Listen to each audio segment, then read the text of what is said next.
तो देखते हैं सबसे पहला टर्म हमारा क्या है। हम पढ़ रहे हैं क्लास 11 की अकाउंटेंसी बेसिक अकाउंटिंग टर्म्स। तो उसमें देखते हैं हमारा फर्स्ट टर्म क्या है, profit.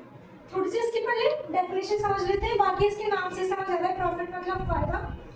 It is the excess of total revenue over total expenses of a business enterprise for an accounting period. एक अकाउंटिंग पीरियड में ये टोटल ऑफ रेवेन्यू ज़्यादा होता है टोटल ऑफ एक्सपेंसेस से, मतलब हमारे खर्चे कम हुए और हमारा रेवेन्यू ज़्यादा जनरेट हुआ है, तो उसका मतलब होता है हमारा प्रॉफिट हुआ है। ठीक है, तो प्रॉफिट इतना सही, बस समझ आ गया। आगे हम देखते हैं gain. It is a monetary benefit, profit और advantage resulting from events in transaction. Gain इसका मतलब होता है कि जो हमारा प्रॉफिट हुआ है या फिर हमें किसी भी एक्सीडेंटल चीज़ की वजह से गेन, कुछ चीज़ ज़्यादा अमाउंट रिसीव हो गया। जैसे समझ लो कि हमारे पास कोई बिल्डिंग थी, अब उस बिल्डिंग की जो अमाउंट है हमने उसे 10 लाख में खरीदा था, लेकिन मार्केट वैल्यू की वजह से उसका प्राइस अब 12 लाख हो चुका है, तो 2 लाख का हमें एक्सीडेंटल फायदा हुआ।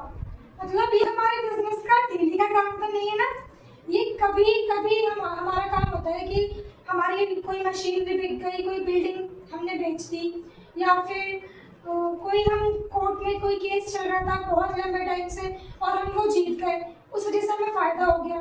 तो गेन मतलब होता है किसी भी एक्सीडेंटल चीज़ की वजह से मिली हुई अमाउंट या कोई पैसे मिले हों उस चीज़ से, तो वो होता है हमारा गेन। ये हमें डेली रिसीव नहीं होता, कभी कभी मिलता है। अब देखते हैं loss. It conveys the result of the business for a period total expenses exceed the total revenue. Loss से पता चल रहा है पहले हमारा कुछ किसी चीज़ में नुकसान हो गया, कोई घाटा हो गया। जैसे हमारे एक्सपेंस अगर ज़्यादा होंगे हमारे रेवेन्यू से, मतलब हमारे खर्चे ज़्यादा होंगे जो हमने पैसे कमाए उससे, तो उसका मतलब हमें लॉस हो रहा है। हम एक एग्जाम्पल के साथ समझते हैं इसको। जैसे कि कोई 2,40,000 2 लाख का हमने रेवेन्यू जनरेट किया, लेकिन हमने जो पैसे लगाए थे उस चीज़ को बेचने में वो 2,40,000 था। 2,40,000 में खर्चा करके हमने सिर्फ 2 लाख ही कमाया, तो जो 40,000 है वो हमारा नुकसान हो गया। तो एक तरीके से वो हमारा नुकसान है, और एक और तरीके से हमारा लॉस होता है। जैसे कोई भी एक्सीडेंट हुआ कि फायर, आग लग गई हमारे बिजनेस में, या फिर जो हमारा ऑर्गेनाइजेशन है उसमें आग लग गई है, और बहुत सारी चीज़ों की हमें नुकसान हो गया। जैसे हमारा कोई फर्नीचर खराब हो गया, मशीनरी में आग लग गई, तो एक लंबा लॉस, बड़ा लॉस हो गया हमारे लिए। तो लॉस 2 तरीके से होता है, एक जो बिजनेस जिस चीज़ में डील कर रहा है उस वजह से भी हमारा लॉस हो सकता है, या फिर एक्सीडेंटल कोई बड़ा लॉस भी हो सकता है। तो बस यही थी हमारे लॉस। और ये तीनों चीज़ों के बाद हम आगे बढ़ते हैं नेक्स्ट टर्म की तरफ।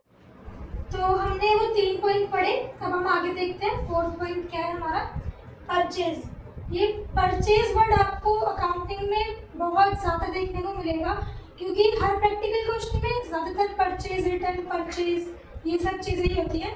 तो इसका मीनिंग थोड़ा समझने के लिए हम इसके पहले थोड़े से डेफिनेशन रीड करेंगे, देन इसका मीनिंग समझेंगे। The term purchases is used only for the purchase of goods in which the business deals। तो मेनली इसका मतलब क्या है कि परचेज हम उसे बोलेंगे जिस चीज़ में हमारा बिजनेस डील कर रहा है।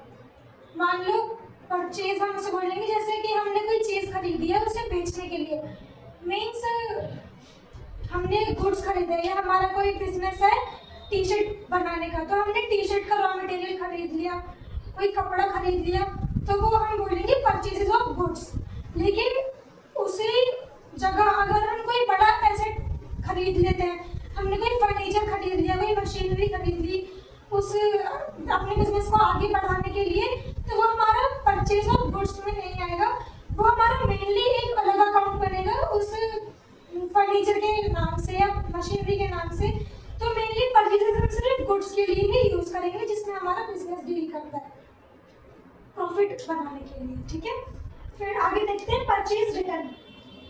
परचेज अब हमने मतलब कोई चीज़ खरीदी है, हमें वो पसंद नहीं आई है, कोई उसके अंदर डिफेक्ट है, तो हम उसे वापस भी करेंगे। तो इसी तरह बिजनेस में उसे हम बोलते हैं purchase return. When purchases goods are return to the supplier, these are known as purchase return. जैसे हमने कोई सामान परचेज किया, गुड्स परचेज किए थे और हमें वो पसंद नहीं आए, हमने वो सप्लायर को वापस दे दिए, तो इसी को बोलते हैं हम परचेज रिटर्न।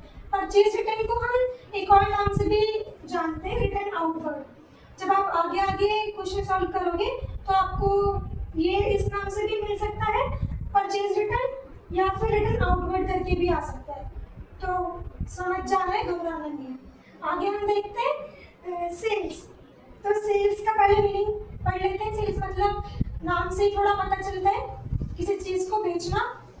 तो इसका मीनिंग देख लेते हैं। Sales means transfer of ownership of goods and services to customer for a price. Sale का मतलब होता है किसी भी चीज़ की या फिर किसी चीज़ की सर्विस, उसको पे करना, उसके ओनरशिप को दे देना किसी और को। जैसे मान लो कि दो मेंबर है, ए और बी।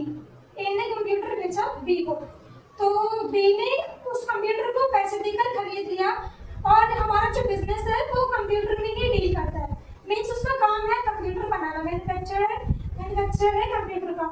तो उसने अपनी ओनरशिप जो ए के पास थी कंप्यूटर की, वो प्राइस एक अमाउंट पे करके बी को दे दी, तो वो हो गई हमारी सेल्स।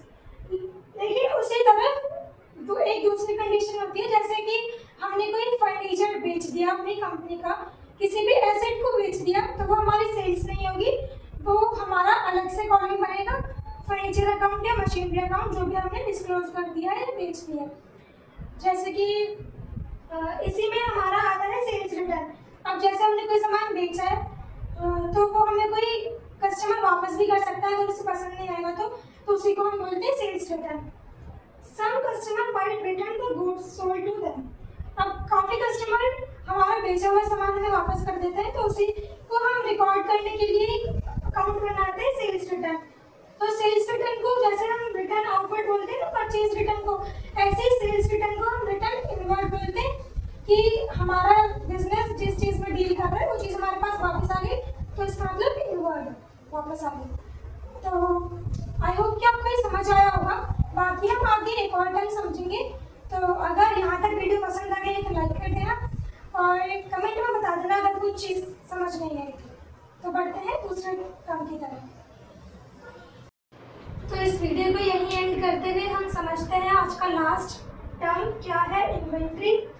तो इन्वेंट्री का मतलब होता है किसी भी चीज़ का स्टॉक हमारे पास होना। जैसे हमारा बिजनेस किसी भी चीज़ में डील कर रहा है तो उस चीज़ का हमारे पास एक गोडाउन, सुना है नाम, गोडाउन में वो चीज़ का स्टॉक होता है और हाथों हाथ हम खरीद के बेचते नहीं है, हम अपने पास रखते हैं, मैन्युफैक्चर करते हैं चीज़ को और फिर आगे उसे सेल करते हैं। तो अभी हमारे पास 4 टाइप्स होते हैं इन्वेंट्री में। फर्स्ट टाइप है उसका inventory of raw material. Inventory of raw material means जैसे कि कोई इंसान कॉटन के क्लॉथ बनाता है, तो अब वो कॉटन के क्लॉथ बनाने के लिए सिर्फ कॉटन का कपड़ा लेकर आएगा, तो वो कॉटन का कपड़ा उसके लिए रॉ मटेरियल है बेसिकली। अगर वो कॉटन के कपड़े आगे बना रहा है तो वो हो गई उसकी raw material, inventory of raw material उसके पास है। और दूसरा टाइप होता है inventory of work in progress. अब वो ही जो कॉटन के कपड़ा था उसके पास, वो कॉटन का कपड़ा उसने आगे प्रोग्रेस में लगा दिया, मतलब काम में लगा दिया, उसकी कटाई, कटिंग वगैरह ये सब उसका स्टार्ट कर दिया, तो वो वाला हो गया हमारा inventory of work in progress. और इन्वेंट्री ऑफ फिनिश्ड गुड्स होती है हमारे पास। फिनिश्ड गुड मतलब कि अब वो बिल्कुल बेचने के लिए तैयार है प्रोडक्ट, जो हमने कपड़ा लेकर आए थे, उसे कपड़े को कटिंग करी और उसे स्टिच करा, सिला, वो सब करने के बाद हमारे पास फिनिश्ड गुड्स बन के आ गया जो हमें बेचना है आगे, तो उसकी इन्वेंट्री होती है हमारे पास इन्वेंट्री ऑफ फिनिश्ड गुड। ये थर्ड टाइप होता है। और फोर्थ टाइप आता है हमारे पास inventory of stock in trade. अब स्टॉक इन ट्रेड हमारे पास उसका नाम, वो इन्वेंट्री होती है जो सामान जो हमने ये 3 चीज़ों में बनाया है ना अपना प्रोडक्ट, वो प्रोडक्ट हमें आगे सेल करना है, वो होता है हमारा inventory of stock in trade, अच्छे से पूरी पैकिंग होने के बाद। तो बस इसी के साथ मैं मैं सोचती हूँ कि आपको ये सारी चीज़ें समझ आई होंगी और सिर्फ ये रट्टा मारने के लिए मत समझो, एक नॉलेज बेस के लिए भी चीज़ों को समझो और अप्लाई करो अपनी लाइफ में भी। छोटी मोटी चीज़ों से भी आप अकाउंटिंग सीख सकते हो, जो डेली आप सामान लेते हो या कुछ भी करते हो उसमें भी आप अकाउंटिंग टर्म का यूज़ करो ताकि आपको अच्छे से याद रहे। तो इसी के एंड करते हैं आज की वीडियो को।